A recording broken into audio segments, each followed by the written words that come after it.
सच्चिदानंद रूपाय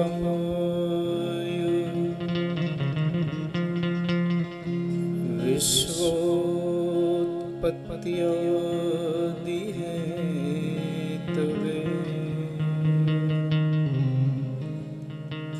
तापत्रय विनाशाय श्रीकृष्णाय वयं नमः। श्रीकृष्णाय वयं नमः। बोल द्वारिकाधीश की रामदेव जी महाराज की, सवाराम बापानी सदगुरु भगवान की, आज के आनंद की। प्रेम से बोलो नमः पार्वती पतये हर हर।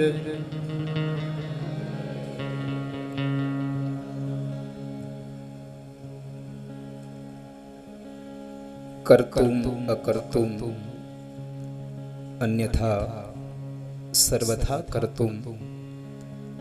भगवान द्वारिकाधीशना श्री चरणों में मारा माता पिता गुरु महाराज अने जीव मात्रना हृदय कमल में विराजमान परम चेतना ने प्रणाम। आप सौ ने मारा जय श्री कृष्ण, राधे राधे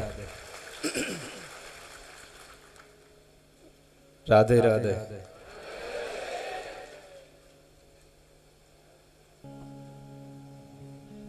पीपળી ધામની આ પાવન ધરા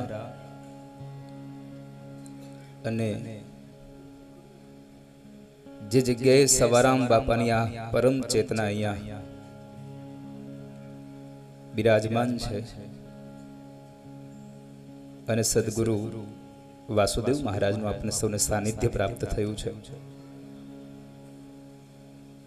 ત્યારે મંચ ઉપર વિરાજમાન તમામ પૂજનીય સંતો, આપ સૌ વડીલ માતા પિતાઓ,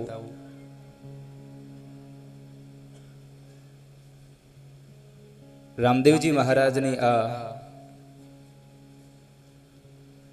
પાવન ભૂમિમાં જ્યાં 12 બીજના ધણીનો આ નેજો ફરકે છે અને ત્યારે આપ સૌ જરા અહીંયા બિરાજમાન થયા છો।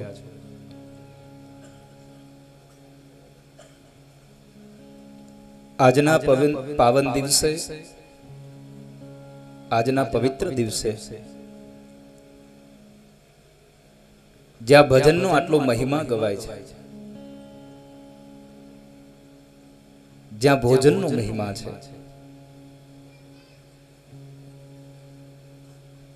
એવી આ ધરામાં આજે દર્શન કરવા આવવાનું થયું। આજે મારો આ સમય ધન્ય બન્યો। આજે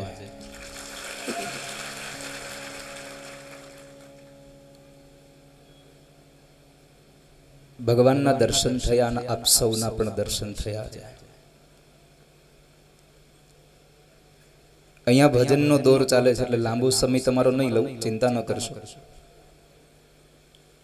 કારણ કે મને ખબર છે કે આપ લોકો સૌ ભજનના ભૂખ્યા છો। 1 કલાક તો આપશે જો, 1 કલાક તો બાકી।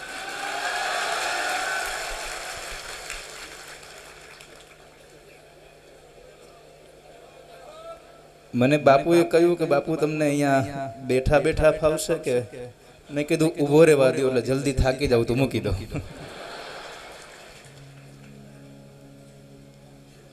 પણ શૈલેષ મહારાજે પણ ખૂબ સારા ભજનો ગાઈને આપણને ખૂબ આહલાદિત કર્યા। એમને પણ એકવાર તાળીઓથી વધાવો।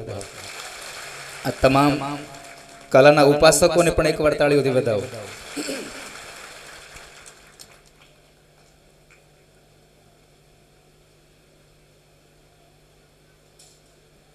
બાપુ કપડું તૂટે ને તો સોય દોરો હોય તો સંધાય, કપડું તૂટે તો સોય દોરાથી સાંધવું પડે, લોખંડ તૂટે તો વેલ્ડિંગ કરવું પડે એમને, ભજન તૂટે તો શું કરવું પડે? ભજન તૂટે તો ભગવાનના નામથી જ પાછો એનો સાંધો લાગે, એમનો સાંધો ન લાગે. એટલે અહીંયા ભજન હાલતું હતું, તમારે ચા પાણીનું ભોજન હાલતું હતું,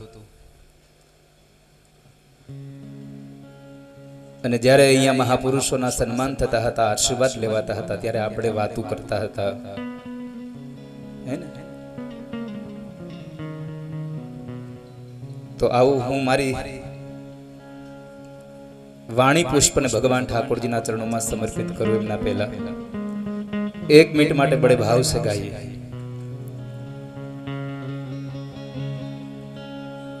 એવી તાળી પાડી લો મારા રામની રે, બીજી તાળી ન હોય જો.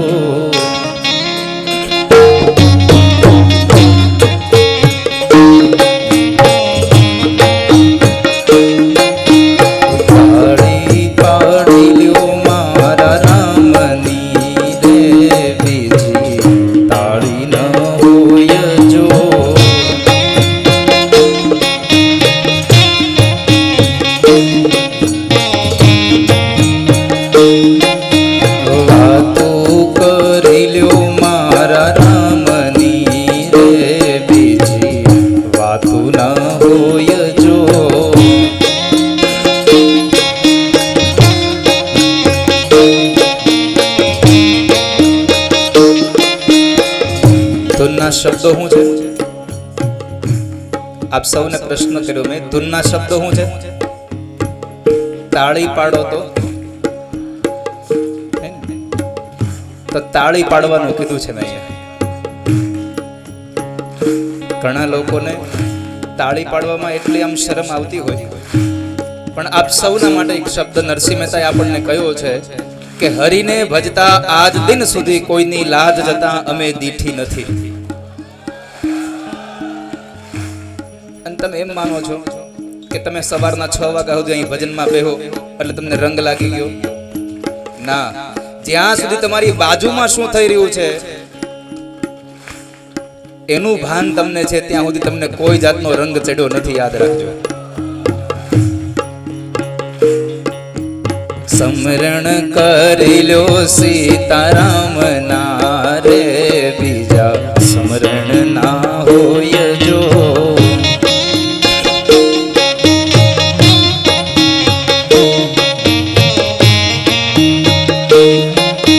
સમરણ કરો તો રાધે શ્યામ ના રે, બીજા સમરણ ના હોય જો.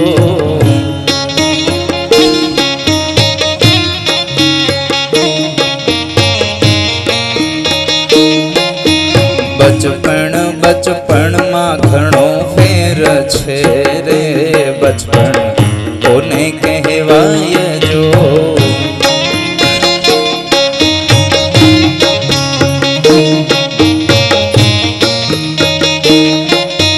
બચપણમાં ઘણો ફેર છે રે, કોને બચપણ કહેવાય જો.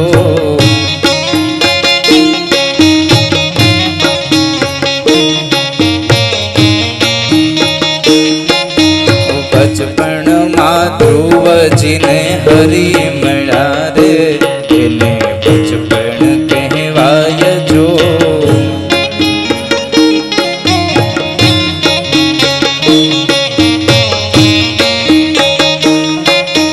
બચપણમાં પ્રહલાદ ને નૃસિંહ મળ્યા રે, એને બચપણ કહેવાય જો.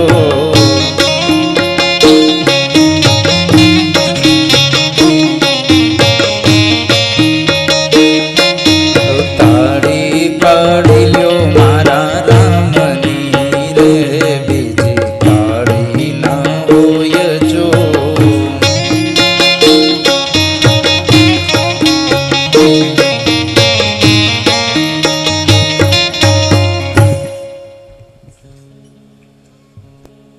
ભગવાને આપણને આટલો સુંદર અવતાર આપ્યો છે, અને એમાં પણ તમે બધા તો કેટલા બળભાગી છો કે તમને આવા સદગુરુનું સાનિધ્ય પ્રાપ્ત થયું છે.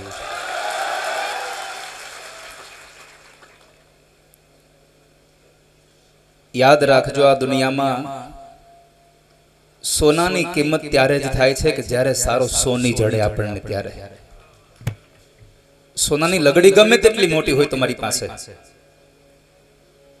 પણ એને લઈને તમે બજારમાં તમારા ગળામાં ટાંગીને ફેરવી ન શકો, એટલે પહેરી ન શકો. જ્યાં સુધી સારો સોની ન મળે ત્યાં સુધી સારું આભૂષણ ન મળે. એમ મનુષ્ય અવતાર ભલે મળ્યો, પણ જ્યાં સુધી સારા સદગુરુ ન મળે ત્યાં સુધી સફળ ન થાય વાલા.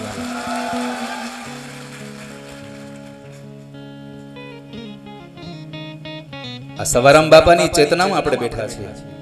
આ એનું ભજન આપણને અહીંયા ખેંચીને લાવે છે.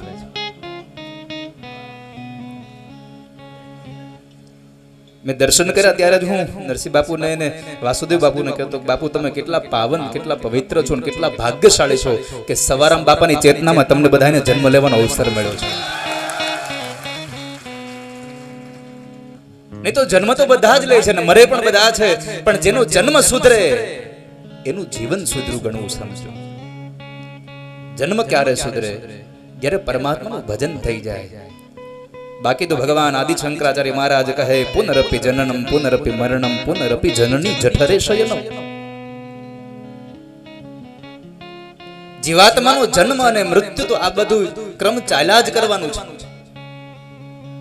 અને એક વાત યાદ રાખજો, આ જગતમાં સૌથી વધારેમાં વધારે દુઃખ કોઈ જો હોય તો પરમ શ્રદ્ધેય ભગવાન સુખદેવજી મહારાજે વ્યાસમુનિને કહ્યું કે પિતાશ્રી, મારે સંસાર નથી સ્વીકારવો, કારણ આ સંસારમાં જન્મ અને મરણ જેવું બીજું દુઃખ બીજું છે જ નહીં આ દુનિયામાં. માના ઉદરમાં આવીને ઊંધેલું ટકવું, માના ઉદરની અંદર માં જે કઈ પોષણ લે, જે કઈ પણ પોષણ લે, એ પોષણનો એ રસ પ્રવાહ આપણા શરીરને સ્પર્શ કરે.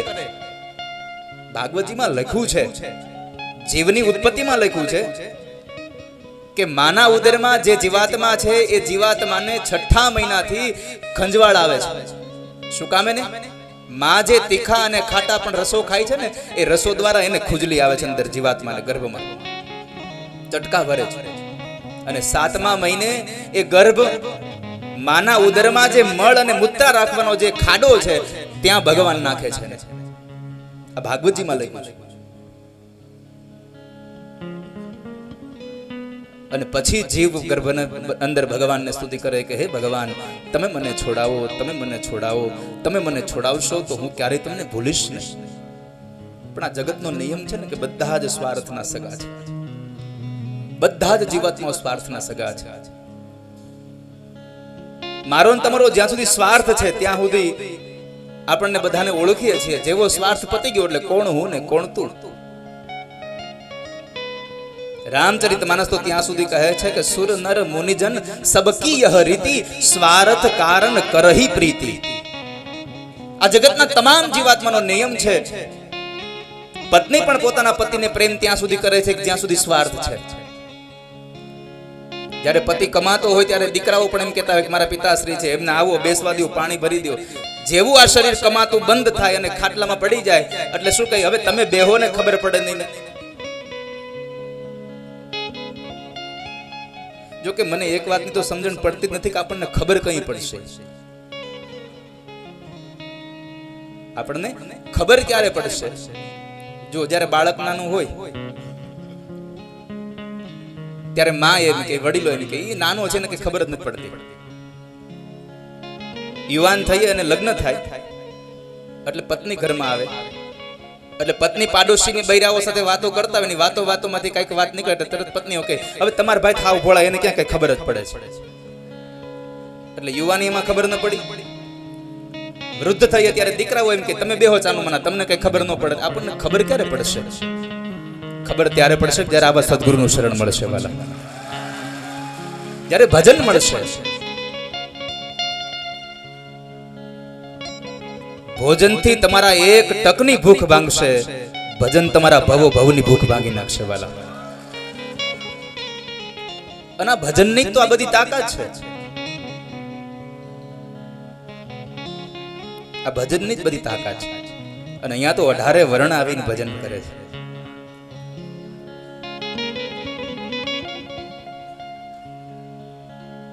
કદાચ આજે હું ત્યાં સુધી માનું કે આજે પીપળી ધામમાં મને અહીંયા આવવાનો આટલા સમય પછી પણ ઘણા સમયથી સંકલ્પ હતો બાપુ મારો કે મારે પીપળી ધામ દર્શન જવું છે, પણ જ્યાં સુધી ઠાકોરજીની કૃપા ન થાય ત્યાં સુધી તમારું કશું ન ચાલે, ભગવાનની કૃપા ન થાય ત્યાં સુધી તમારું કશું ન ચાલે. તમે એમ માનતા હો કે હું આ બધું કરી લઉં તો તમારું કશું જ નથી ચાલતું, પરમાત્માની કૃપા થાય છે એટલા માટે બધું ચાલે છે. બાકી તમે ગમે તેટલો પુરુષાર્થ કરો. મહાપુરુષો પૂજ્યપાદ બ્રહ્મલીન ડોંગરેજી મહારાજ એમ કહેતા કે આ સંસારમાં સંપત્તિનું, આ સંસારમાં સંતતિનું અને સંસારનું સુખ તમારા પુરુષાર્થથી નથી મળતું. આ સંસારમાં સંપત્તિ અને સંતતિનું સુખ કેવળ ને કેવળ ભગવદ કૃપાથી મળે છે, તમને પરમાત્માની કૃપાથી મળે છે. માત્ર પુરુષાર્થ જ કામ નથી કરતો, તમારા ગત જન્મનું કઈ કર્મકણ કામ કરે છે. તમે આ જન્મે સુખી છો તો એવું ન માનશો કે તમે સવારથી કામે વયા જાઓ છો એટલે તમે સાંજે કમાઈને આવો છો એટલે સુખી છો. ના, આ જન્મે તમે જે કઈ કરી રહ્યા છો, તમે જે સુખ ભોગવી રહ્યા છો એ તમારા ગત જન્મની કમાણી છે.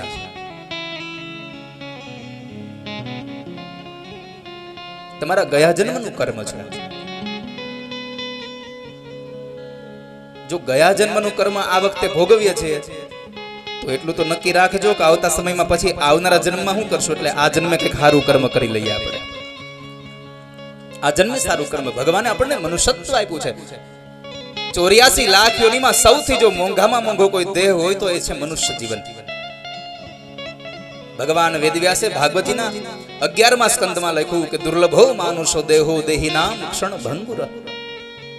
84 લાખ યોનીમાં સૌથી જો મોંઘામાં મોંઘો કોઈ જીવન હોય તો એ મનુષ્ય અવતાર છે.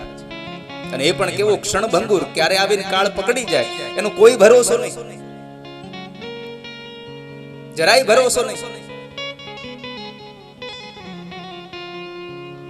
આપણે એટલું કહી શકીએ કે અમે 50 વર્ષ જીવા, અમે 60 વર્ષ જીવા, એવું ન કહી શકો હું 50 વર્ષ જીવવાનો છું, હું 61 વર્ષ જીવવાનો છું. કારણ ન જાણું જાનકી નાથે કાલ સવારે શું થવાનું છે,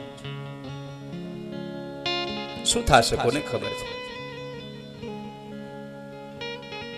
આજ સાંજે અહીંયાથી ભેગા મળીને બધા ગયા હોય, સવારમાં આપણને સમાચાર મળે કે ફલાણા ભાઈ તો ગુજરી ગયા છે. કારણ આ કાયામાંથી હંસલો રે ઓ ચિંતાનો ઉડી જશે, આ કાયામાંથી હંસલો રે.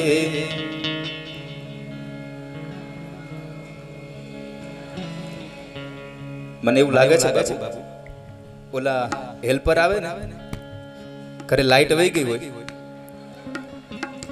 અને આપણે ઇલેક્ટ્રિશિયન ને બોલાવીએ તો આવતા વેત સીધો આમ જે કઈ છેડો હોય પકડી લે છે. શું કરે પેલા આવીને, શું કરે તમને પૂછું છું. આવીને પેલા ટેસ્ટ રડાડે હે ને. તો કદાચ બની શકે આ માવઠું હોય, આવનારા સમયમાં અહીંથી હુકમ થાય તો હેલી આવે હાથ દીની. અડધી રાતનો મજર છે ને એટલે કદાચ ઊંઘમાં હશો, નહીં સમજાય, પછી સમજાશે. અને આપ સૌ ભાગ્યશાળી એટલા માટે છો કે આવતીકાલે એકાદશી છે અને એકાદશીના આગમનનું તમે જાગરણ કરી રહ્યા છો. તમારો ઉજાગરો નથી, આ જાગરણ છે.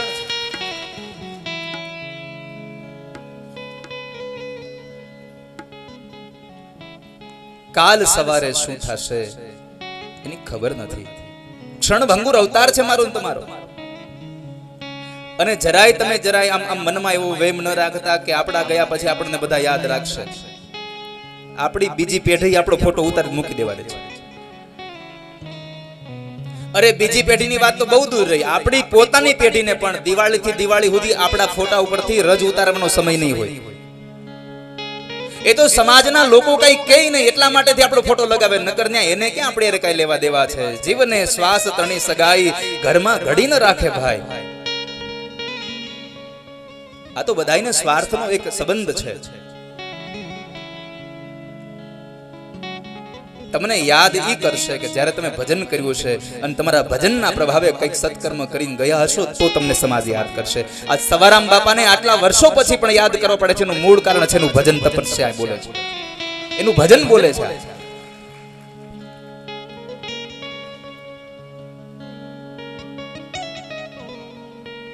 તો આપણને પરમાત્માએ મનુષ્યત્વ આપ્યું છે. મનુષ્યત્વને સાર્થક કરવા માટે તમે એટલા બળભાગી છો આજે કે દુર્લભ અવતારમાં, ક્ષણભંગુર અવતારમાં જો કોઈ દુર્લભ હોય તો એ છે તત્રાપી દુર્લભમ મન્ય વૈકુંઠ પ્રિય દર્શન. સૌથી મોંઘામાં મોંઘું કોઈ દુર્લભ હોય તો ભગવાનનું ભજન કરવું, ભગવાનના ગુણાનુવાદને ગાવા માટે જવું. ભગવાનના ગુણાનુવાદને ગાવા માટે જવાની વાત તો એક બાજુ રહી, એમાં જવાનો વિચાર કરવો એ પણ તમારા કેટલાય ભવની કમાણી હશે ત્યારે તમને થાય છે. ભાગવતજીનું મહાત્મ્ય કહે છે કે ભાગ્યોદયેન બહુજન્મ સમર્જિતેન સત્સંગ મમ ચ લભતે પુરુષો યદાવે અજ્ઞાન હેતુકૃત મોહ મદાંધકારમ નાશમ વિદાય હિ તદોદયતે વિવેક. તમે એમ માનો છો કે તમે અહીંયા આવી ગયા એટલે તમે તમારા આમ ગાડીમાં પેટ્રોલ નાખી દીધું ને તમારી પાસે સગવડતા હતી એટલે આવ્યા? ના, ઠાકોરજીનો હુકમ થયો એટલે તમે આવ્યા છો. બાકી ઘરેથી નીકળો તો પાછું જવું પડે. ભગવાનની કૃપા ન હોય તો ઘરેથી ને પાછું જવું પડે, રસ્તામાં જ પાછું વળી જવું પડે કે ભાલો ભાવને ન જવાનું.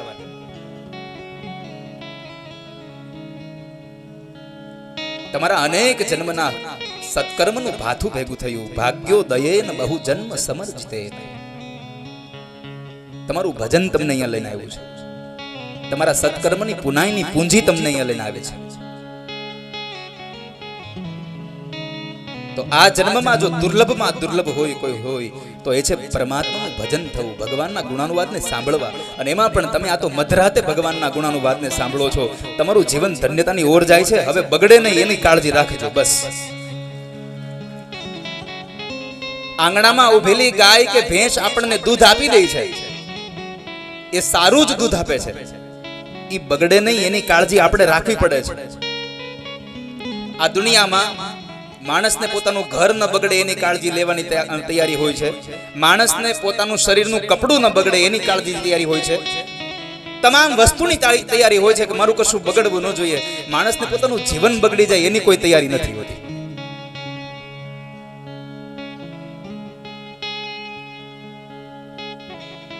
ભગવાને મનુષ્યત્વ આપ્યું છે. આ મનુષ્યત્વ વારે વારે નહીં મળે. વૈષ્ણવ સંપ્રદાયનું એક પદ છે હવેલીનું, આવો જીવનમાં લાવો ફરી નહીં મળે અને વારે વારે માનવ દેહ ફરી નહીં મળે. ભગવાને આપણને મનુષ્યત્વ આપ્યું છે, સાર્થક કર્યું છે. રામચરિત માનસ પણ એના ગુણાનુવાદ ગાતા એમ કહે છે કે બડે ભાગ માં નુસત નું પાવા. એ જીવાત્મા તું બહુ બડભાગી છો કે તને મનુષ્યત્વ મળ્યું છે.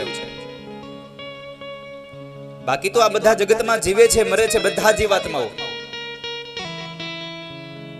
પણ મનુષ્ય વિશેષતર છે એટલા માટે કે એ પરમાત્માનું ભજન કરી શકે છે, ભગવાનના દર્શન કરવા માટે જઈ શકે છે. હવે આટલો મોટો સભા મંડપ આ ભર્યો છે, આમાં મનુષ્ય સિવાય કોઈને અધિકાર ખરો બેહવાનો? એક પણ જીવાત્માને? એક કૂતરો અહીં આવીને બેસત શું કરો? એક કૂતરાને કાઢવા કેટલા ઉભા થાવ ને એનું જ નક્કી નહીં. બેસવા જ ન દો. અરે બેસવા તો ન દો, હરખું નીકળવાય ન દો બારું એને. પરમાત્માના ભજન કરવાનો અધિકાર જીવાત્મા મનુષ્યને આપ્યો છે. અને વેદોમાં લખ્યું છે, યાદ રાખજો વડીલો, કે આ જગતના તમામ જીવાત્મા મૃત્યુ પામે, કોઈને યમલોક સુધી નથી જવું પડતું. મનુષ્ય જ્યારે મૃત્યુ પામે ત્યારે એને યમલોક જવું પડે છે કે આ જગતમાં કરેલા તમારા કર્મનો તમારે ત્યાં હિસાબ દેવા જવું પડે છે. એમના દૂતો ત્યાં લઈ જાય છે. તો આપણને જે ભગવાને મનુષ્યત્વ આપ્યું છે એ મનુષ્યત્વને પરમાત્માના ભજનથી સાર્થક કરીએ. ભગવાન પાસે પરમાત્માની ભક્તિ માંગે કે હે હરિ, મને તમારી ભક્તિ મળે. હે ઠાકોરજી, મને તમારા ગુણાનુવાદ ગાવાની ઈચ્છા થાય. વાણી ગુણાનુ કથને શ્રવણો કથાયામ હસ્તૌ ચ કર્મ સુમનસ્તવ પાદયોર્ન. ભગવાન, મારું તમામ ઇન્દ્રિય તમારા ગુણાનુવાદને ગાય. મારી આંખ તમારું દર્શન કરે, મારા કાન તમારા ગુણાનુવાદને શ્રવણ કરે, મારી જીભ તમારા ગુણાનુવાદને ગાવામાં કામ લાગે. આમને મારું મનુષ્ય જીવન જતું ન રહે. અને ભગવાનને ભજશો તો કંઈક પામશો. અને જેને જેને ભગવાનને ભજ્યા છે એને કંઈ ખોયું નથી. આ જગતમાં અમર થઈને ગયા છે. અને આપણે તો એવા ધર્મમાં લાગ્યા છીએ, સનાતન ધર્મમાં આપણે લાગ્યા છીએ. રામદેવજી મહારાજનું પ્રાગટ્ય માત્ર ને માત્ર ધરતી ઉપર સનાતન ધર્મની સ્થાપના કરવા માટે થયું છે. કથા તો બહુ વિસ્તારથી છે, મારે તમને કેવું હોય તો, પણ એ આજે નહીં, ક્યારેક સમય મળશે ત્યારે કહીશ. કૃષ્ણ અવતાર પૂરો કર્યો, રામદેવજી અવતાર ધારણ કર્યો માત્ર ને માત્ર સનાતન ધર્મ પ્રાપ્ત કરવા, અહીંયા સ્થાપવા માટે. માં ભવાની અને ભગવાન શિવ બે બેઠા છે. અને એ સમયે ભગવાન શિવ જ્યારે ધર્મની વાતો કરતા હતા, સત્સંગની વાતો કરતા હતા, ભજનની વાતો કરતા હતા, અને માં ભવાનીએ પ્રશ્ન કર્યો, ભગવાન મને જવાબ તો આપો, કયો ધર્મ પંથ મંગલકારી? આ જગતમાં કયો ધર્મ પંથ એવો મંગલકારી છે? અને ત્યારે ભગવાન શિવ એમ બોલ્યા છે કે ભવાની, આ જગતમાં કોઈ જો ધર્મ, કોઈ મંગલકારી ધર્મ હોય તો એ માત્ર ને માત્ર સનાતન ધર્મ છે. એ સનાતન ધર્મમાં આપણે, એ સનાતન ધર્મની એ બાગના આપણે જરા પુષ્પો છીએ. અને પુષ્પ હંમેશના માટે સુગંધ જ આપે. આપણે એ પણ ખાસ કાળજી રાખવી કે આપણે પુષ્પ બન્યા છીએ આ સનાતન ધર્મના, તો સનાતન ધર્મના પુષ્પ તરીકે આપણી પણ ફરજ છે આ સમાજને સુવાસ જ આપી, આપણામાંથી દુર્ગંધ ન નીકળે એની આપણે તૈયારી રાખવી જોઈએ, આપણે કાળજી રાખવી જોઈએ.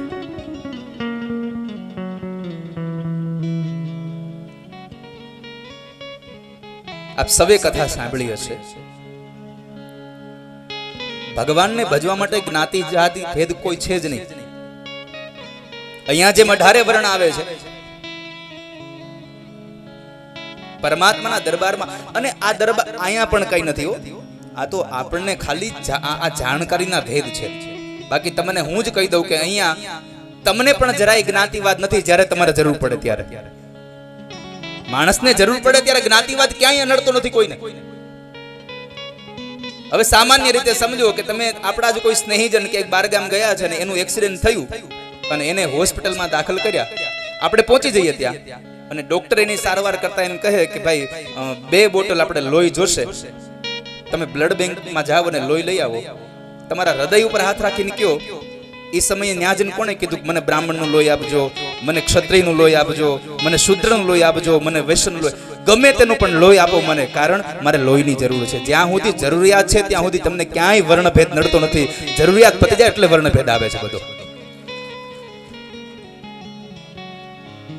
ત્યાં આપણે કોઈ દિવસ નથી કીધું કે મને આનું લોહી આપો.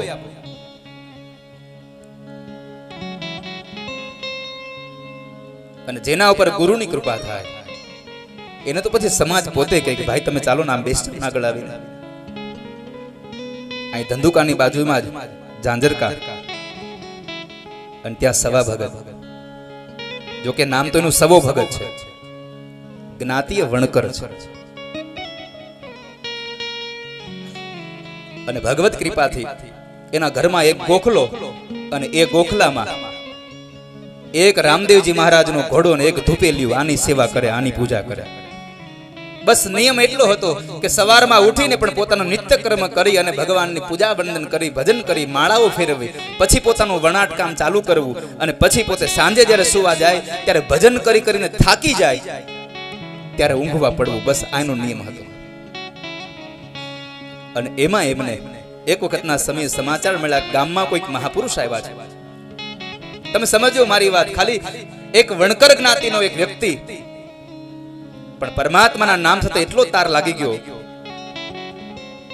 જ્યારે મન ભગવાનમાં લાગે અને પરમાત્મા પાસે એ જ માગું, પરમાત્મા મારું મન તમારામાં લાગે. ઇતિમતિ રૂપ કલ્પિતા વિતૃષ્ણા ભગવતી સાત્વત પુંગવે વિભુમ્ની સ્વસુખમુપગતે ક્વચિદ વિહર્તુ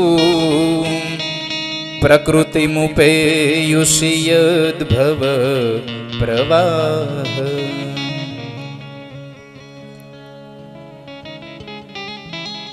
જેણે મૃત્યુને જીતી લીધું છે એવા દાદા ભીષ્મને જ્યારે બાણશૈયા મળી અને ભગવાન કૃષ્ણ જ્યારે ઉત્તરાયણના સમયમાં સામે આવીને ઉભા રહ્યા અને કહ્યું કે દાદા હવે કાળને બોલાવી લો. જેણે મૃત્યુને જીત્યું હોય એ માણસને શું બીક હોય? છતાં પણ દાદા ભીષ્મે એટલું કહ્યું, પ્રભુ મારે મૃત્યુ આવે એની પહેલા મારી એક ઈચ્છા છે. કહો દાદા શું ઈચ્છા છે? ઇતિમતિ રૂપ કલ્પિતા વિતૃષ્ણા ભગવતી સાત્વત પુંગવે વિભુમ્ની. દાદા પ્રભુ મારી ઈચ્છા ઈ છે કે મારી મતિરૂપી કન્યા તમારી હારે પ્રણાવી છે. મારે ભગવાન હારે લગ્ન ત્યારે થાય જ્યારે તમને પરમાત્માના નામની લગ્ની લાગે, ભગવાનના નામની લગ્ની લાગે.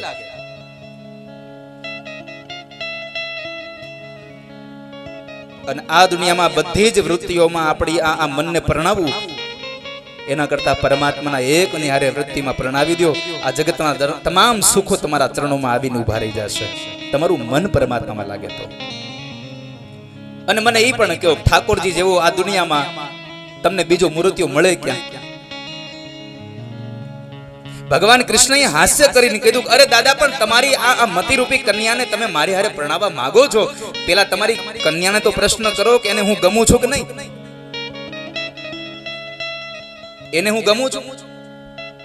અને ત્યારે દાદા ભીષ્મએ કહ્યું, ભગવાન મારી વાત સાંભળો. ત્રિભુવન કમનમ તમાલ વર્ણમ રવિકર ગૌરવરાંબરમ દધાને વપુરલકકુલા વૃતાનનાબ્જમ વિજય સખે રતિરસ્તુ મે નવદ્યા. ત્રિભુવન કમનમ, ભગવાન ત્રણેય ભુવનમાં તમારાથી સુંદર છે કોણ આ દુનિયામાં? ભગવાન કૃષ્ણને સુંદર કહેનારા બે વ્યક્તિઓ, એક મહાભારતના દાદા ભીષ્મ અને એક ભાગવતજીમાં રહેલા એ રૂકમણી. રૂકમણીએ પણ ભગવાનને જ્યારે પત્ર લખ્યો, પ્રભુ મને સ્વીકારો, ત્યારે એને પત્રનો શરૂઆત કરતા લખ્યું, શ્રુત્વા ગુણાન ભુવન સુંદર શૃણવતાંતે. હે ભુવન સુંદર, તમે સાંભળો. તો મન પરમાત્માની અંદર લાગે આપણું, એવું ભગવાન પાસે માગીએ. પણ આપણે તો પરમાત્મા પાસે જઈને માગીએ છે હું? મારા છોકરાને હારી નોકરી મળી જાય, મારી દીકરીને હારું ઠેકાણું મળી જાય, અમને થોડોક પૈસો મળી જાય. કોઈએ ભગવાન પાસે જઈને માગ્યું ક્યારેક, ભગવાન તમારી થોડીક ભજન મને મળે, તમારી કથા મને સાંભળવા મળે? આવું ક્યારેય નથી માગ્યું. આપણે પરમાત્મા પાસે એક જ વસ્તુ માગી છે, આપણે ભૌતિક સુખોને માગ્યા છે. ભગવાન ત્યાં સુધી કહે છે કે મારા શરણમાં આવે એને હું બધું જ આપવા માટે તૈયાર છું. ભુક્તિમ ચ મુક્તિમ ચ દદાસી નિત્યમ ભાવાનુસારેણ સદા નરાણા. જે મારા શરણમાં આવે એને હું ભુક્તિ પણ આપું, અને ભુક્તિને ભોગવા પછી મુક્તિ પણ આપવાની જવાબદારી મારી છે. પણ એ મારા શરણમાં આવે તો. પરમાત્મા કૃષ્ણએ ગીતાજીમાં કહ્યું કે અર્જુન, સર્વ ધર્માન પરિત્યજ્ય મામે કમ શરણમ વ્રજ. હે અર્જુન, આ જગતના તમામ જીવાત્માઓ જો બધું છોડી અને મારા શરણમાં આવે તો પછી એના જીવનની ચિંતા એને નથી, એના જીવનની તમામ ચિંતાઓની જવાબદારી મારી છે. મારા શરણમાં આવે, સર્વ ધર્માન પરિત્યજ્ય મામે કમ શરણમ વ્રજ. પણ આપણે કોના શરણમાં જઈએ? બે હાથવાળાના. મેં 1000 વખત કથાઓના માધ્યમથી કહ્યું છે કે દુઃખ આવે ત્યારે બે હાથવાળા પાસે જવા કરતા તમારા ઘરના મંદિરના દરવાજામાં પાસે જઈ તમારા ઘરના દરવાજાને બંધ કરી દો અને બે આંસુડા તમારા અંતરમાંથી પડી જાય.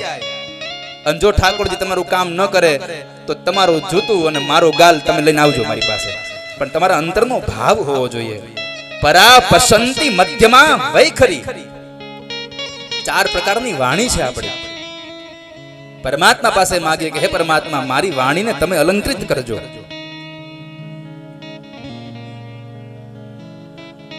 આપણી વાણી અલંકૃત થાય. એટલે તો આપણા ગુજરાતના એક ભક્ત કવિએ દાસ વલ્લભે પણ માતાજીને જ્યારે ગરબાઓ લખ્યા એમાં લખ્યું, વાણી આપો ને પરમેશ્વરી રે બહુચરા ગુણ તમારા ગવાય. વાણી આપો ને પરમેશ્વરી રે બહુચરા ગુણ તમારા ગવા. મને વાણી એવી આપો કે મારા તમારા ગુણાનું વાત ને ગવાય. 4 પ્રકારની વાણીઓ છે આપણી.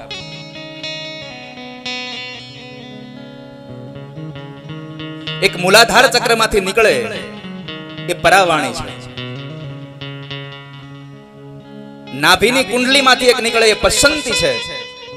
મધ્યમાં એટલે હૃદયમાંથી નીકળે એ મધ્યમાં વાણી છે. અને તમારા કંઠમાંથી નીકળે એ વૈખરી વાણી છે. બારોટજી પધાર્યા છે.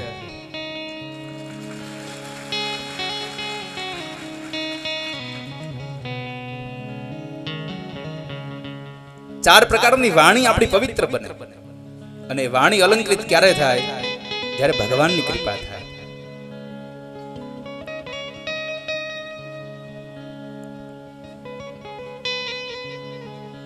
પરમાત્મામાં તમારું ભજન વધે. તો રોજનો આ ક્રમ હતો સવા ભગતનો કે પરમાત્માના ગુણાનુવાદને ગાવા, ભગવાનના ગુણાનુવાદને ગાવા. રામદેવજી મહારાજની ઉપાસના કરે અને એમાં એક વખતના સમયે સમાચાર મળ્યા કે ગામના પાદરની અંદર એક મહાત્માજી આવ્યા છે. ક્યારેક એને ઈચ્છા થાય તો રડવા લાગે છે, ક્યારેક ઈચ્છા થાય તો ખૂબ ખડખડાટ હસવા લાગે, ક્યારેક ઈચ્છા થાય તો ભોજન કરે છે, ક્યારેક ઈચ્છા થાય તો સૂઈ જાય છે, ક્યારેક બોલતા પણ નથી, ક્યારેક બોલે પણ છે.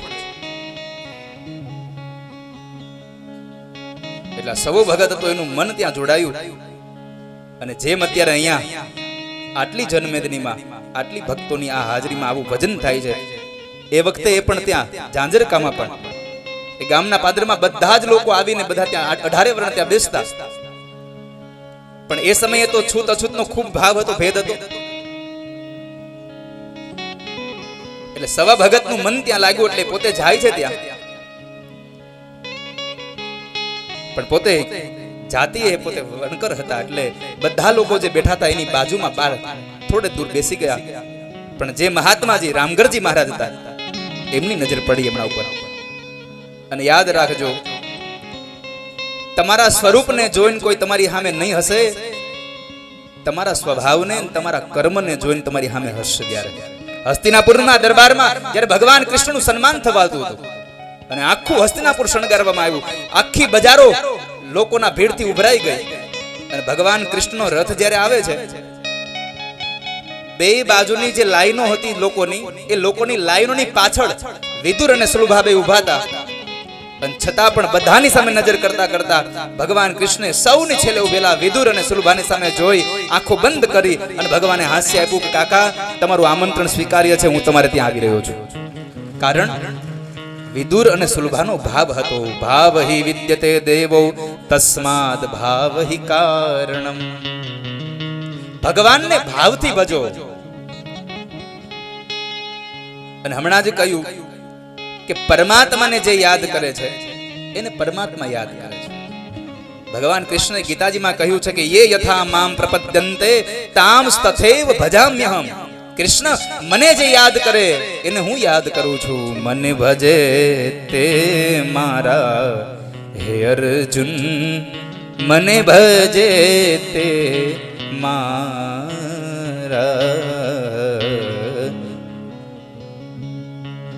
હું બધા જ પદો અહીંથી ઝીલણિયા ગવડાવતો હતો. શું કામ? એને કે કદાચ તમને એમ થાય કે હાલો આપણે ગાઈ લઈએ. તો ભગવાનને જે યાદ કરે છે એને ભગવાન યાદ કરે છે.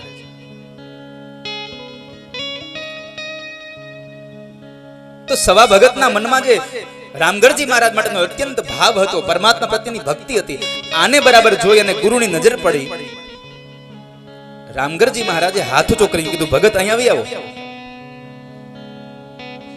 પણ સવા ભગતને થયું કે આટલી મોટી જનમેદની બેઠી છે અને હું જ્ઞાતિએ વણકર છું, મારે કેમ જવું? આ લોકોને અડીશ તો આભડછેટ લાગશે.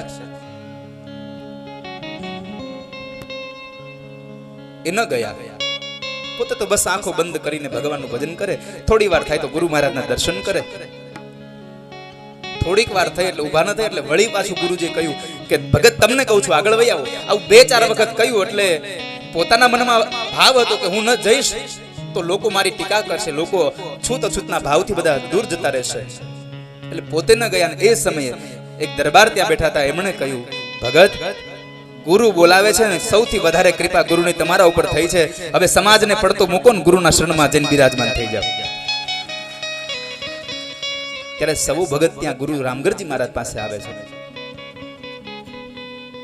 અને એ સમયે રામગઢજી મહારાજ એટલું કહ્યું કે ભગત, બીજું કોઈ કરો કે ન કરો, તમારું કર્મ ન ચૂકતા.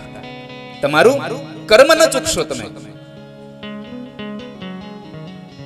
અને એક સેવાનો ટુકડો રાખજો, અતિથિઓને ભોજન કરાવજો. એ સમયમાં લખ્યું છે, આ રામદેવ રામાયણની કથા છે, એમાં લખ્યું છે. અને બાપુ આજે અહીંયા હું આવ્યો છું ને કદાચ આટલા સમય પછી, તો એનું પણ કારણ કહું. મારા બા અને બાપુજી બે બીજા કોઈ દિવસો રહે કે ન રહે, પણ 12 મહિનાની બીજોના ઉપવાસ કરે છે. અને હું નાનો હતો ત્યારે મને યાદ છે કે દર બીજે 2 શ્રીફળ અને 250 ગ્રામ હાકર લઈ અને રામદેવજી મહારાજના મંદિરે મને વધેરવા હાંજે મોકલતા. અને એકવાર રામદેવજી મહારાજના મંદિરમાં લીલો ઘોડો મારા હાથે મુકાવડાવ્યો. કદાચ એનું પણ આ 12 બીજના ધણીની કૃપા વરસી હશે, એટલે આજ અહીંયા પહોંચાડ્યો હશે કદાચ. અને ભગવાનની ઈચ્છા થાય તો શું ન થાય આપણા માથે. બાકી તમે ઉદ્યમ કરો ને તમારાથી થઈ જાય તો એ વાતમાં માલે નથી. પરમાત્માની કૃપા થાય તો થાય. એક ઘરની અંદર એક ઉંદર રખડતો હતો અને ઉંદરને બહુ ભૂખ લાગી હતી. ક્યાંય એને જમવાનું ન મળ્યું. એમાં બરાબર અંધારામાં એક કરંડિયો જોઈ ગયો. ઉંદરને થયું આ કરંડિયામાં કંઈક હશે. એટલો ઉદ્યમ કર્યો. પોતાની ચાંચથી એ ઉંદરે એ કરંડિયામાં કંઈક રહેલા વસ્તુને પદાર્થને ખાવા માટે ઉંદરે કરંડિયો કાપ્યો. બન્યું શું? એમાંથી સાપ નીકળ્યો. ઉંદર કાપે કરંડિયો. ઉંદરને કંઈક ખાવું હતું એટલે કરંડિયો કાપ્યો, પણ પોતે જ ખવાઈ ગયો. સાપ ઉંદરને ખાય.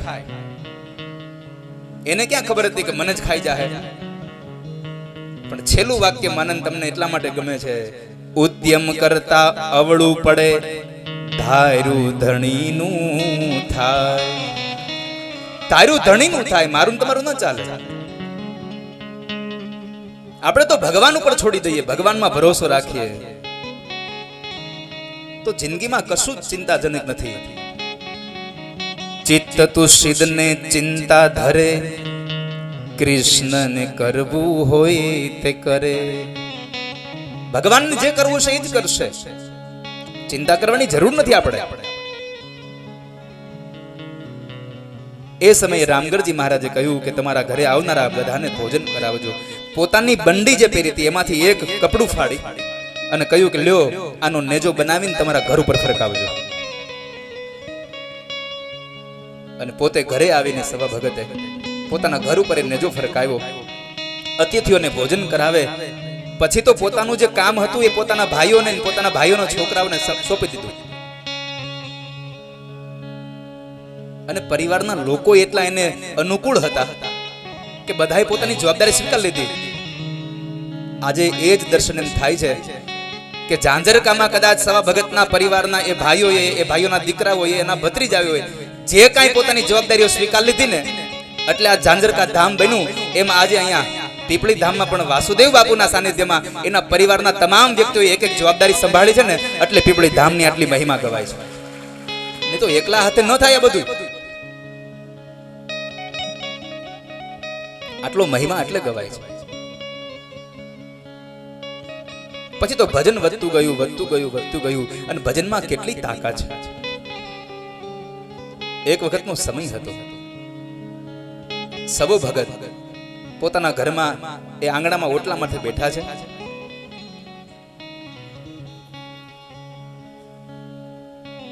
ભગવાનના નામની માળા હાથમાં છે. 12 બીજના ધણીનું ભજન કરે છે. અને એમાં બરાબર ગામમાં એક ઘટના ઘટી. એક સુતારની દીકરી સાસરે હતી. એ મળવા આવેલી અને એનો એકનો એક 16 વર્ષનો દીકરો મૃત્યુ પામ્યો. આખા ગામમાં શોક છવાઈ ગયો. અને બરાબર જ્યારે એ દીકરાની એ ભાણેજની નનામી નીકળી, આખું ગામ રોકકળ કરે. એ દીકરાની માં એની પાછળ દોડતી ગાંડી થાય. એ સમયે જ્યારે એ નનામી લઈને ડાઘુઓ નીકળે છે, સવા ભગતના ઘર પાસે જ નીકળ્યા એટલે એમણે જોયું, એમણે નનામીને ઊભી રખાવે છે, નીચે મુકાવી શબના દર્શન કર્યા. એમણે શબને 4 પરિક્રમાઓ કરી. પગના તળિયાથી લઈ અને મસ્તકની શિખા સુધી એમણે પોતાના હાથમાં રહેલો ભગવાનના નામનો જે ફેરવેલો જે બેરખો ભજન હતું, જે માળા હતી, એ માળાને પોતાને એ શબને આમ ફેરવા કરે. બધા લોકો વિચાર કરે કે કરે છે શું? અને સવા ભગતે ત્યાં પ્રતિજ્ઞા કરી કે જો આ શબમાંથી આ બાળક બેઠું ન થાય તો હું મારો જીવ ત્યાગ કરી દઉં, અહીંયા પ્રાણ ત્યાગી દઉં. લોકો ખડખડાટ હસી પડ્યા કે ભગત આવી પ્રતિજ્ઞાઓ કરવામાં કોઈ મરેલા ઊભા થયા છે તાજ થાય? પણ એ સમયે અંતરમાંથી પોકાર થાય, નાભીમાંથી અવાજ નીકળે. યાદ રાખજો એક વાતને, તમારી નાભીમાંથી નીકળેલો અવાજ તમારી આજુબાજુનો વ્યક્તિ સાંભળે કે ન સાંભળે એની મને ખબર નથી, પણ નાભીમાંથી નીકળેલો અવાજ ઠાકોરજી સાંભળે છે, એમાં સંશય નથી વાલા. ભગવાન સાંભળે છે, પણ તમારો અવાજ આર્તનાદ હોવો જોઈએ, અંદરથી નીકળેલો અવાજ હોય, ભાવથી નીકળેલો અવાજ હોવો જોઈએ. અને જ્યારે છેલ્લે પગના તળિયેથી લઈને મસ્તક સુધી જ્યારે એ માળાનો સ્પર્શ કરાવતા આવે, અને એ સમયે જ્યારે મસ્તકે આવીને માળા ઊભી રહી, એ 16 વર્ષના દીકરાનું જે શબ લઈને જતા હતા એની આંખો ખુલી છે. આંખો ખુલી એટલું જ નહીં, એ શબમાંથી એ દીકરો બેઠો થયો, અને ત્યારથી એ સવાનાથ એ ઝાંઝરકા ધામ બન્યું છે. માત્ર પ્રતાપ ભજનનો હતો, 12 બીજના ધણીમાં રાખેલો ભરોસો હતો. ભગવાનના નામનો ભરોસો રાખીએ. પરમાત્માએ જે મનુષ્યત્વ આપ્યું છે સાર્થક કરીએ. ભગવાને આપણને મનુષ્યત્વ આપ્યું છે, મનુષ્યત્વને સાર્થક કરવા માટે આપણું જીવન પરમાત્મામય બને, ભગવાનનું ભજન કરે. ભવે ભવે યથા ભક્તિ પાદયોસ્તવ જાયતે તથા કુરુષ્વ દેવેશ નાથ સ્ત્વમ નો યતઃ પ્રભુ. ભાગવતજીના 12મા સ્કંદનો એક અધ્યાયમાં એક રહેલો શ્લોક, ભવે ભવે યથા ભક્તિ. ભગવાન મને તમારી ભક્તિ થાય. હે નારાયણ, મારી ઇન્દ્રિયો તમારા ગુણાનુવાદને ગાય, મારી ઇન્દ્રિયો તમારામાં લાગે. અને આ દુનિયામાં સૌથી શ્રેષ્ઠ કોઈ સાધન હોય તો પરમાત્માનું નામ છે. નામ સંકીર્તનમ યસ્ય સર્વ પાપ પ્રણાશનમ. આ દુનિયાના જેટલા પણ પાપો કરો તમે, એ પાપમાંથી મુક્ત કરવા માટેનું કોઈ શ્રેષ્ઠ સાધન હોય તો એ છે ભગવાનનું નામ. પરમાત્માનું નામ તમને શ્રેષ્ઠ છે. નામ સંકીર્તનમ યસ્ય સર્વ પાપ પ્રણાશનમ પ્રણામો દુઃખ શમનસ તમ નમામિ હરિમ પરમ. ભગવાનના ગુણાનુવાદ એ તમારા મારા બધાના પાપને બાળી નાખે છે. માટે પરમાત્માના ગુણાનુવાદને ગાજો, ભગવાનના ગુણાનુવાદને ગાજો, ભજનનો મહિમા રાખજો જીવનમાં. પરમાત્માએ આપેલા મનુષ્યને સાર્થક કરજો. આ જગતમાં જીવન સાર્થક ત્યારે થશે કે જ્યારે આપણા મનુષ્ય અવતારથી ભગવાન ઠાકોરજી રાજી થાય. ઠાકોરજીને રાજી થવાના કામ કરજો તો આપણું મળેલું મનુષ્યત્વ સાર્થક થશે. તો ભગવાને જે મને તમને જન્મ આપ્યો એ જન્મ સાર્થક થાય. હવે સદગુરુની કૃપા મારા તમારા ઉપર વરસે. ભગવાનના ગુણાનુવાદને વારંવાર સાંભળ્યા કરીએ. આપણી વૃત્તિઓને પરમાત્મામય બનાવીએ, આપણી વૃત્તિઓમાં ભગવાનને જોડીએ. તો એવા ભગવાનના ભજનથી આપણું પરમાત્માનું આપેલો આ મનુષ્યત્વ દેહ, દુર્લભમ માનુષો દેહો દેહિનામ ક્ષણભંગુર. દેહિનામ ક્ષણભંગુર. આ ક્ષણભંગુર અવતાર આપણો સાર્થક બને એવી ભગવાન ઠાકોરજીની પ્રાર્થના સાથે આપ સૌનું જીવન ઠાકોરજી મંગલ વિસ્તાર કરે. અને એ મંગલ વિસ્તાર સાથે તમે તમારા પરિવારનું, તમારા કુટુંબનું અને તમારી પેઢીઓનું પણ ઉદ્ધાર થાય એવું જીવન જીવતા જાઓ. ભાગવતની અંદર, રામાયણમાં, દરેક ગ્રંથોમાં અનેક એવા દાખલાઓ છે કે જેને પરમાત્માના નામથી પોતાનું જીવન સાર્થક કર્યું હોય. પણ આપણી મુશ્કેલી ત્યાં છે કે હજી ભગવાનનું ભજન કરવાનો સમય નથી. અત્યારે તો આ સમયમાં પરમાત્માના ભજન કરતા કમાઈ લેવાનો સમય છે. સાચું ભજન યુવાનીમાં થાય. લોકો એમ કે અમે તો યાત્રા કરીશું વૃદ્ધ થશું ત્યારે. હવે ગરડા થાવ ત્યારે શરીર કામ ન કરતું હોય, હું યાત્રા કરી.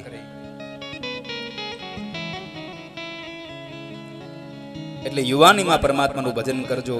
પ્રહલાદજી મહારાજે યુવાનીમાં ભગવાનનું ભજન કર્યું. ધ્રુવજી મહારાજે ભગવાન યુવાનીમાં ભજન કર્યું. 5 વર્ષનો ધ્રુવ પરમાત્માને પ્રાર્થના કરે. 7 વર્ષનો પ્રહલાદ અસુર યોનિનો બાળક ભગવાનને પ્રાર્થના કરે કે હે ભગવાન, તમે મારા ઉપર કૃપા કરો. અને આપણા ઉપર ભગવાનની જ કૃપા છે. ધ્રુવજીએ જ્યારે ભગવાનને કહ્યું, યોંતઃ પ્રવિશ્ય મમ વાચમિમામ પ્રસુપ્તામ સંજીવયત્યખિલ શક્તિધર સ્વધામના. ભગવાન, હું જે કાંઈ બોલી રહ્યો છું, જે કાંઈ સાંભળી રહ્યો છું, એ બધી જ તમારી કૃપા છે. મારી ઇન્દ્રિયોની તમામ, તો એવી પરમાત્માએ આપણને જે મનુષ્યત્વ આપ્યું છે એને સાર્થક કરવા માટે એક જ સાધન છે, કેવલ હરિનામ સંકીર્તનમ. હરિનામ સંકીર્તનમ કલો કેશવ કીર્તનાદ. ભાગવતજીનો મંત્ર છે, કલો કેશવ કીર્તનાદ. તો કળયુગની અંદર પરમાત્માનું ભજન કરજો, જેટલું બને એટલું સત્કર્મ કરજો. બસ એટલું જીવન, એવું જીવન જીવજો કે આપણું જ્યારે કંઈક અહિત થાય અને એમાં બધું જ લૂંટાઈ જાય પણ આપણને કાંઈ ન થાય. એટલે આપણે એટલું કહીએ છીએ કે અમારા ગવઢિયાના પુણ્ય આડા આવ્યા, આપણા ગવઢિયાએ પુણ્ય કર્યા એટલે આપણને આડા આવ્યા. આપણી આવનારી પેઢીને બોલવા માટે લાયક આવે ને એવું કર્મ કરીને જાજો, બીજું કઈ કરો કે ન કરો. આપણી આવનારી પેઢી એમ કહે કે અમારા ગવઢિયાના કામ પુણ્ય આડા આવ્યા. બાકી કોઈની 25 વીઘા જમીન, 25 લાખ રૂપિયો બેંકમાં પડ્યો, કાંઈ આડું નહીં આવે. તમારું કરેલું સત્કર્મ જ આડું આવશે, તમારું કરેલું ભગવાનનું ભજન જ આડું આવશે. તો એ ભગવાનના ભજન થકી આ સવારામ બાપાની આ પરમ ચેતનાની આ પાવન ભૂમિમાં, બળદેવદાસ બાપુની આ પાવન ભૂમિમાં અને વાસુદેવજી મહારાજની આ તપસ્થલીમાં આપણે જ્યારે બેઠા છીએ, આવા સદગુરુના સાનિધ્યમાં બેઠા છીએ, તો સંકલ્પ કરીએ કે જીવનમાં સત્કર્મ ન કરું તો કઈ નહીં, પણ હું ખોટું કર્મ ક્યારેય નહીં કરું. સત્કર્મ કરું કે ન કરું, પણ હું ખરાબ કર્મ નહીં કરું. સત્યનો હું ઉપાસક બનીશ, હું સત્યને હું મારી સાથે રાખીશ. તો આવું જીવન જીવાઈ જાય તો પણ આપણું જીવન ધન્ય બને. એ ભાવ સાથે મારી વાણીને ભગવાન ઠાકોરજીના શ્રી ચરણોમાં હું વિશ્રામ આપું, એ વાણીને ભગવાનના ચરણોમાં હું સમર્પિત કરું. એ સાથે 2 મિનિટ માટે બડે ભાવ સે ગાઈએ. તમે મને માયા લગાડી મારા વાલા, તમે મને માયા લગાડી રે, તમે મને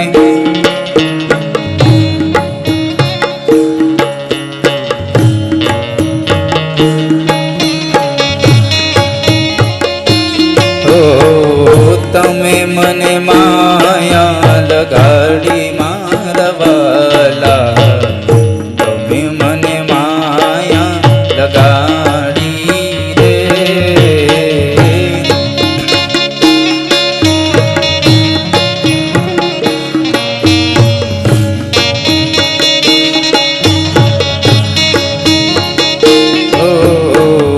દ્વારિકાનો નાથ મારો રાજા રણ છોડ છે, તેણે મને માયા લગાડી રે.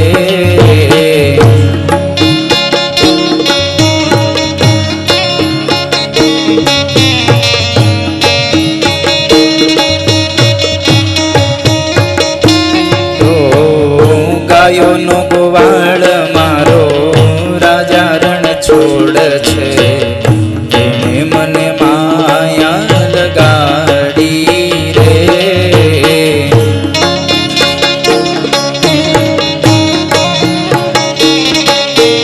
बड़े भाव से तालियों के साथ तुम्हें मने माया लगाड़ी मारा वाला,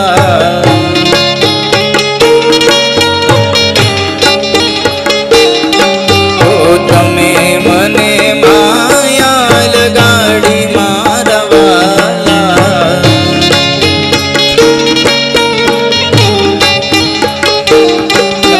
शाम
જેટલા લોકો પીપળી ધામમાં બેઠા છો,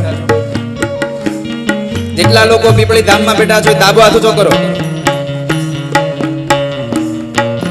આમ ઊંચો રાખો. જેટલા લોકો ભજનમાં બેઠા છો જમણો હાથ ઊંચો કરો, આ ડાબો મૂકી નથી દેવાનો. એકવાર ભાવથી તાળીઓ વગાડો. આમ જ દ્વારિકાનો નાથ મારો રાજા રણ છોડ છે, એણે મને માયા લગાડી રે.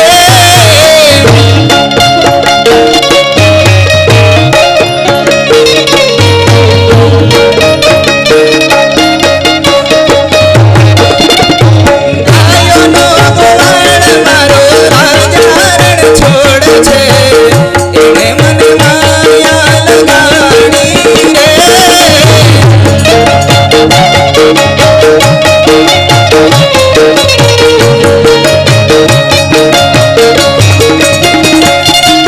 ગાયોનો ગોવાળ મારો રાજા રણ છોડ છે, એણે મને માયા લગાડી રે.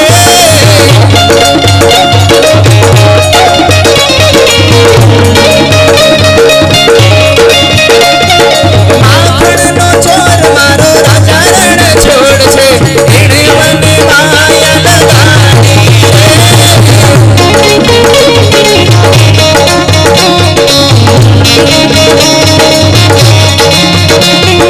તમે મને માયા લગાડી રે.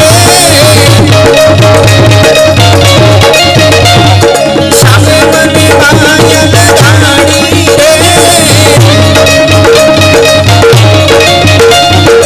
અને મને માયા લગાડી રે.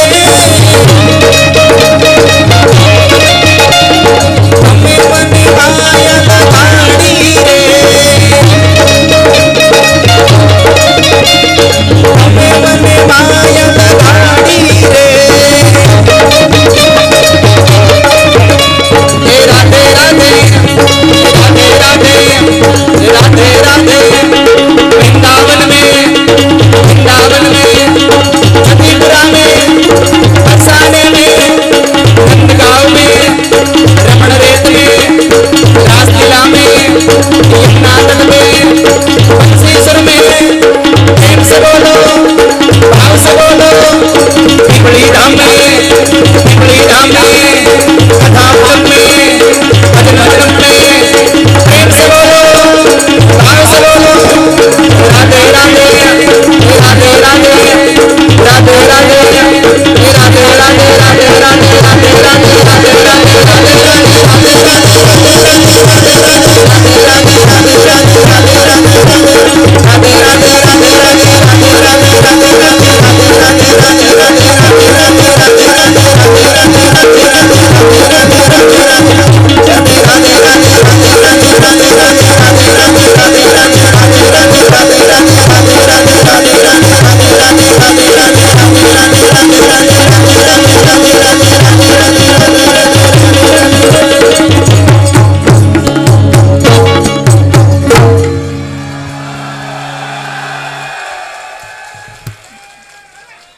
દ્વારિકાનો નાથ મારો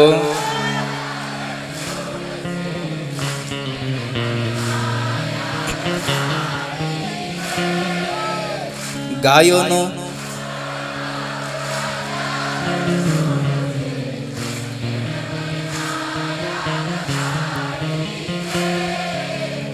રણુજાનો રાય મારો રામદેવ પીર છે.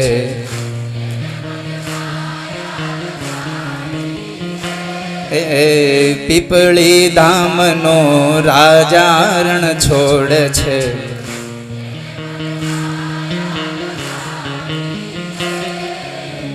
તમે મને સામે મને, તમે મને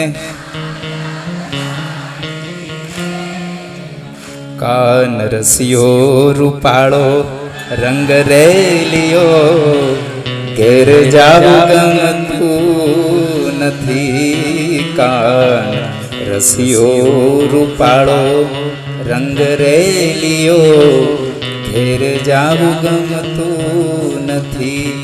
મારે માથે છે યમુનાજીની હેલ રે, ઘેર જાવું ગમતું નથી. ભજ મન શ્રી રાધે, ભજ મન શ્રી. માથે યમુનાજીની હેલ એટલે પાણી નથી ભર્યું. યમુના એટલે આધ્યાત્મિક અર્થમાં ભક્તિ છે, અને જેની માથે ભક્તિની હેલ હોય એને પરમાત્માના ધામમાંથી બીજે જવાની ઈચ્છા થાય જ નહીં સાહેબ. તો ભગવાન આપ સૌનું કલ્યાણ કરે એ ભાવ સાથે પૂજ્યપાદ સદગુરુદેવ વાસુદેવજી મહારાજ અને સવારામ બાપાની આ પવન ચેતનાને મારા પ્રણામ સાથે આપ સૌને મારા રાધે રાધે. જય શ્રી કૃષ્ણ, જય હિન્દ, ભારત માતા કી જય. હરિઓમ તત્સત.